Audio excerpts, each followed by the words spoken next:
جبکہ انہوں نے مدینہ سے آتے ہوئے رات کو ایک آگ دیکھی، سو اپنے گھر والوں سے فرمایا کہ تم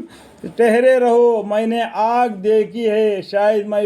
میں اس میں سے تمہارے پاس کوئی شعلہ لاؤں۔ اس آیت کے پیچھے ہے نا بہت سی کہانی دبی ہوئی ہے، ٹھیک ہے۔ وہ یہاں پر میں اپنا اس طرف جانا نہیں چاہتا ہوں، قرآن کا معنی پڑھ رہا ہوں، اس کو بیچ میں دبی ہوئی بانی کو آپ کو قصص الانبیاء سے معلوم کر لینا کہ یہ موسیٰ علیہ السلام کو کیسا جانا پڑا اور پھر ان کو کیسا شادی کرنا پڑا، اور پھر مئی کے گھر آتے وقت راستے میں ان کو آگ دکھلا دی، اتنا میں بتا دیا۔ جبکہ انہوں نے مدینہ کے سے آتے ہوئے رات کو ایک آگ دیکھی، سو اپنے یعنی موسیٰ علیہ السلام نے مدینے سے آتے ہوئے رات کو ایک آگ دیکھی، سو اپنے گھر والوں سے فرمایا کہ تم ٹھہرے رہو، میں نے آگ دیکھی ہے، یعنی ان کی بیوی سے کہہ دیے تھے میں نے آگ دیکھا، وہاں جا کے ہم لوگ جس طریقے سے جس طرف جا رہے وہ راستہ مدینے کی طرف ہے یا کس کے طرف ہے یہ بھی معلوم کر کے، اور وہاں سے آگ کا شعلہ لاؤں گا، یہ ٹھنڈا لگ رہا ہے تو آپ سیکوں گے، یہ بول کے شاید میں اس میں سے تمہارے پاس کوئی شعلہ لاؤں، یعنی آگ کا ٹکڑا لے آؤں گا لکڑی کا، یا وہاں آگ کے پاس راستہ کا پتہ مجھ کو مل جاوے۔ سو جب اس آگ کے پاس پہنچے تو ان کو من جانب اللہ آواز آ گئی۔ جب وہ آگ کے پاس پہنچے اللہ کی طرف سے ایک آواز آئی، اے موسیٰ علیہ السلام میں ہی تمہارا رب ہوں۔ کیا بولتے ہیں اللہ تعالیٰ، میں تیرا رب ہوں، بس تو اپنی جوتیاں اتار ڈالو۔ یہ توبہ ایک پاک میدان ہے، یہاں پر تمہارے اپنے جوتیاں اتار ڈالو، کیونکہ تم ایک پاک میدان توبہ میں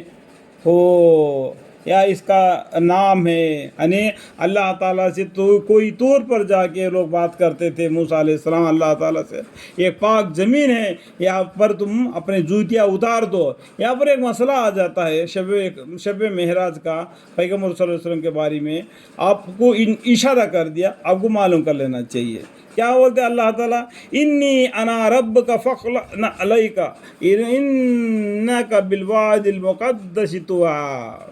اے موسیٰ علیہ السلام میں تمہارا رب ہوں، پس تو اپنی جوتیاں اتار ڈالو، کیونکہ تم ایک پاک میدان توبہ میں ہو، یہ اس کا نام ہے، اور میں نے تم کو نبی بنانے کے لیے منتخب فرمایا ہے۔ سو اس وقت جو کچھ وحی کی جا رہی ہے اس کو سن لو، وحی ہے، یہ وحی کیا ہے اللہ کی طرف سے، میں ہی اللہ ہوں، میرے سوا کوئی معبود نہیں، تم میری ہی عبادت کیا کرو اور میری ہی یاد کی نماز پڑھا کرو۔ اللہ کے واسطے نماز پڑھنا کیا، تو اللہ تعالیٰ نے ان کو بولا ہے اننی انا اللہ لا الہ الا انا فاعبدنی واقم الصلاۃ لذکری۔ یہاں پر اور بھی ایک حدیث ہے، حضرت عمر رضی اللہ عنہ نے ایمان لائے تھے، انہوں نے پورا قرآن کو نہیں پڑھا، ان کی بہن نے ان کو قرآن پڑھنے کے لیے دیا تو ان کو غسل کروا کے وضو بنا کے قرآن دیا تو ان نے سورہ طٰہٰ شروع کر دیا۔ حضرت عمر رضی اللہ تعالیٰ نے اس آیت تک پہنچے، اس کے بعد میں ان کا دل میں ایمان جگ گیا اور کلمہ پڑھ کے مسلمان ہو گئے۔ دیکھو یہاں سے دیکھو جتنا ہے، یہ تھوڑا سا ایک روپ کو بھی نہیں پڑھے تھے، ان کا دل میں ایمان جگ گیا تھا۔ تو ہم لوگ پورا قرآن پڑھ رہے، لیکن ہماری کا حالت کیا ہے اللہ ہی بہتر جانتا ہے۔ اللہم اغفر لی، اللہ سے معافی چاہتے ہیں۔ اننی انا اللہ لا الہ الا انا فاعبدنی واقم الصلاۃ لذکری،